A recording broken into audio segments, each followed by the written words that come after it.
Good morning, student. Today we are starting the chapter number first in our English grammar. It is for class 5th. The first chapter name is part of speech. It means Shabd Bhed. In this chapter, in English language, the words are classified into 8 categories called part of speech. Look at the board, everyone. देखिए यहाँ पर अंग्रेजी भाषा में शब्दों का रूप यानी कि फॉर्म्स जो उसकी बनावट होती है, कैसे हम उस बनावट मीन्स यहाँ पर वैसी कोई ड्रॉ करने वाली चीज नहीं है, लेकिन शब्दों को जो हम सीक्वेंस में लगा के जो बनाते हैं उसको हमारी फॉर्म्स, बनावट, स्ट्रक्चर और प्रयोग के आधार पर 8 भागों में बांटा जाता है। वो 8 जो भाग हैं उसके वो हमारे इधर बोर्ड पर लिखे हैं हमने।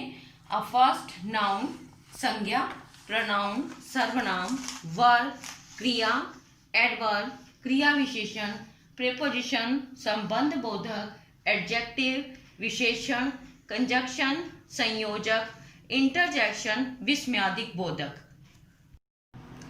मैंने यहाँ पर एक सेंटेंस लिखा है जिसमें मैंने पार्ट ऑफ स्पीच का यूज किया है। मैं आपको बताऊंगी कि कैसे एक सेंटेंस के अंदर हम पार्ट ऑफ स्पीच का यूज करते हैं। In a simple sentence, wow, Sita and Geeta are going to Delhi. In this sentence, we use interjection, Sita, noun, Geeta, noun, and here conjunction, going. Going is our verb, to is our preposition, Delhi, noun. In this sentence, we use a part of speech like that noun, pronoun, verb, adverb, etc. या etcetera भी बोल सकते हैं इसको हम। when we write a sentences or speak any sentence, we use all the part of speech like noun, pronoun, verb, adverb, preposition. When the nouns, pronoun, etc. all the part of speech comes together, then it make a part of speech. Here noun is the first part of the part of speech. A noun. What is the noun? Noun is the name of person, place, animals or things. सब बच्चों को पता है कि noun क्या होती है। All the things in this world, I think, is called noun. Like a fan, noun. Door, noun. Boy, noun. All the things are nouns. लेकिन नाउन के पार्ट भी होते हैं। हम कौन सी कैटेगरी में रखते हैं नाउन का, ये आप आगे पढ़ेंगे। लेकिन यहाँ पर मैं एक सिंपल बता रही हूँ कि नाउन क्या होता है। Noun is the name of, यहाँ पे मान लीजिए person, place, animal and things. Noun. यहाँ पर सेकंड हमारा आता है प्रोनाउन। प्रोनाउन क्या होता है? Pronoun is a word used in place of a noun. जो नाउन की जगह पर प्रयोग होने वाले शब्द होते हैं उनको हम नाउन कहते हैं। मान लो एक जगह हमने यूज करा Gita is a good girl, तो यहाँ पर हमें गीता की जगह अगर हमने शी कर दिया, बिकॉज आपको पता है कि शी लड़की के लिए आता है, तो यहाँ पे हमने करा she is a good girl. तो यहाँ पे जो गीता है ये हमारा नाउन है, और यहाँ पे अगर हमने गीता की जगह शी यूज करा तो ये हमारा यहाँ पे हो गया प्रोनाउन। पार्ट ऑफ स्पीच का थर्ड पार्ट है वर्ब। वर्ब होती है हमारी क्रिया। Verb is a doing words, जो हम काम करते हैं उसको वर्ब बोलते हैं। जैसे खेलना, हंसना, रोना, खाना, पीना, प्ले, वॉक, गो, कम। जो भी हमारे द्वारा किया गया काम है उसे हम वर्ब बोलते हैं। इट मीन्स क्रिया। नेक्स्ट है adjective. Adjective is a word that describe a noun. इसमें एडजेक्टिव जो होता है वो नाउन की क्वालिटीज को बताता है, मतलब नाउन की क्वालिटीज का वर्णन करता है। यहाँ पे एक एग्जांपल है गुड गर्ल। इट मीन्स अच्छी लड़की। तो गुड हो गया आपका एडजेक्टिव, गर्ल हो गया नाउन।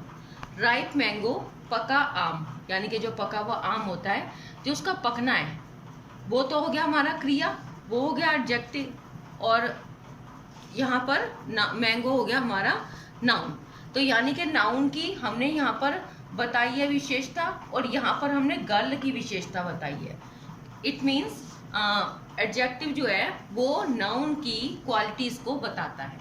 नेक्स्ट हमारा टॉपिक है adverb. Adverb is a word that adds to the meaning of a verb to tell how an action is done. Adverb जो है हमारे द्वारा किया हुआ जो काम है, यानी कि हमारे द्वारा की गई जो क्रिया है, ये उसकी क्वालिटी को बताता है। इसे हम कहते हैं क्रिया विशेषण, यानी कि ये क्रिया की विशेषता को बताता है कि हमने जो काम किया। अगर मान लीजिए हमने एक राइटिंग करी है तो हम कहते हैं गुड हैंड राइटिंग। यहाँ पर हमने किया काम फास्ट, वेरी फास्ट, यानी कि बहुत तेज। Mohan runs very fast, Mohan जो है वो बहुत तेज भाग रहा है। ये मोहन के भागने की क्रिया है कि वो भाग कैसे रहा है, स्लोली, यहाँ पे स्लोली भी लग सकता है और फास्ट भी लग सकता है। तो यहाँ पे मोहन तो हमारा नाउन हो गया, रन्स हमारा वर्ब है, लेकिन वो डिनोट कर रहा है किसको, वर्ब को, कि जो काम है यानी कि जो उसका भागना है वो कैसा है, वेरी फास्ट के वेरी स्लो।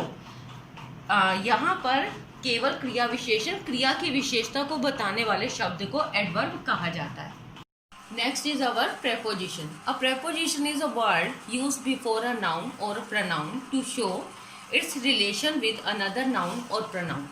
यहाँ पे प्रेपोजिशन जो है वो एक ऐसा वर्ड है जो हमारे नाउन और प्रोनाउन के रिलेशन को शो करती है। यहाँ पर दोनों का रिलेशन बताना है। अब मान लीजिए अगर आपकी कोई, जैसे यहाँ पे एक एग्जांपल दे रखा है मैंने, the book is on the table. Book हमारा नाउन है, टेबल भी हमारा नाउन है, इज हमारा हेल्पिंग वर्ब है। और यहाँ पर बुक का टेबल से जुड़ा होना, यानी कि बुक जो है वो टेबल पर है, जो पर शब्द है हमारा वो हमें ऑन से शो हो रहा है। तो यानी कि दोनों नाउन में हमारा जो रिलेशन है वो किसने बना दिया, ऑन ने। यहाँ पे इस तरह से कुछ एग्जाम्पल दे रखे हैं, on, in, under, after, etcetera. जैसे मान लीजिए हमने ऑन का लिया, इन का ले लेते हैं हम। यहाँ पे the ball is in the box, यानी कि बॉल जो है वो बॉक्स में है। तो यानी कि बॉल का और बॉक्स का रिलेशन है, में से जुड़ा है, तो यहाँ पर हमने इन यूज कर लिया। ऐसे ही आप अंडर कर सकते हैं कि our shoes is under the bed, कि मेरे जो जूते हैं वो बेड के नीचे हैं। तो नीचे के लिए बेड और जूते, यानी कि दोनों का रिलेशन इस अंडर से जुड़ गया। तो इस तरह से यहाँ पे ये प्रेपोजिशन का यूज होता है, ये हमेशा नाउन और प्रोनाउन से पहले लगती हैं। नेक्स्ट है conjunction. A conjunction is a word that joins two words and sentences. Conjunction का जो मीनिंग है वो एक तरह से है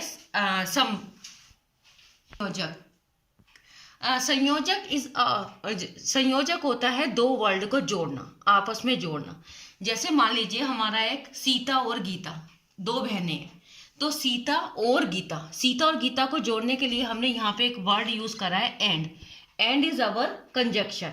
इस तरह से बहुत सारे कंजक्शन वर्ड होते हैं, जिसके मैंने यहाँ पे कुछ एग्जाम्पल लिखे हैं, एंड, और, बट, बिकॉज। जैसे मान लीजिए एक एग्जाम्पल मैं देती हूँ कि अगर आप किसी के घर जाएं तो लोग पूछते हैं कि चाय लेंगे कि कॉफी। दोनों चीज तो आप साथ में नहीं ले सकते, आपके पास एक चॉइस है, टी और कॉफी।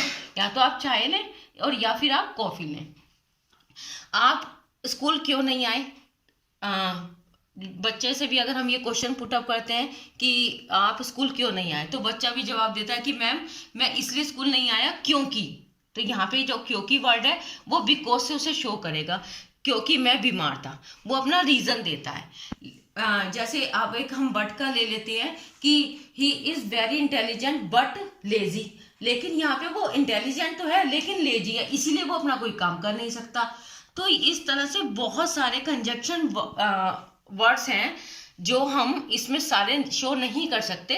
केवल कुछ एग्जाम्पल देके मैं आपको समझाने की कोशिश करती हूँ और आगे पूरा चैप्टर में हम इसको पढ़ेंगे। नेक्स्ट है आपका interjection. Interjection is a word which expresses some sudden feeling. कभी कभी ऐसा होता है कि कुछ बातें हमें बहुत अचानक से पता चलती हैं और उसके बाद जो बात को सुनने के बाद हमारा रिएक्शन होता है वो बिल्कुल अलग होता है। मान लीजिए हम स्कूल में जाएं और वहां जाके पता चले बच्चों को कि आज छुट्टी है, तो बच्चे कहते हैं वाओ टुडे इज हॉलीडे। तो बच्चों का जो एक्सप्रेशन होता है फेस पे वो बिल्कुल डिफरेंट दिखता है। इस तरह से मान लीजिए हम कोई मैच खेल रहे हैं और हमें वो मैच खेलने के बाद ऐसे लग रहा हो कि हम हार जाएंगे और अचानक से हम जीत जाएं, तो hurray we won the match. तो एकदम जो एक्सप्रेशन फेस पे आते हैं जिनको हम दिल से उस फीलिंग्स को हम शो करते हैं, ऐसे वर्ड जो हमारे एक्सप्रेशन होते हैं उनको हम इंटरजेक्शन कहते हैं।